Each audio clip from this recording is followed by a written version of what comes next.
నమస్కారం, ఘంటారావానికి స్వాగతం. ముందుగా ప్రధానాంశాలు.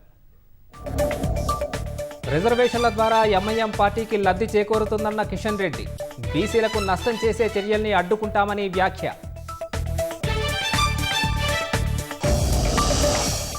రాష్ట్రంలోని పలు జిల్లాలకు ఇవాళ రేపు భారీ వర్ష సూచన. ఉమ్మడి ఆదిలాబాద్, కామారెడ్డి జిల్లాలకు యెల్లో హెచ్చరికలు.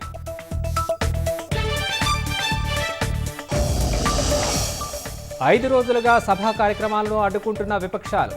పార్లమెంటు ఉభయ సభలు సోమవారానికి వాయిదా.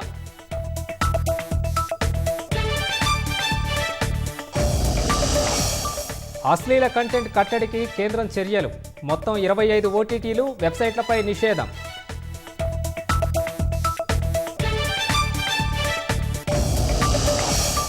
రాజస్థాన్లో పాఠశాల భవనం కూలి 7గురు దుర్మరణం. శిథిలాల కింద విద్యార్థుల కోసం కొనసాగుతున్న సహాయక చర్యలు.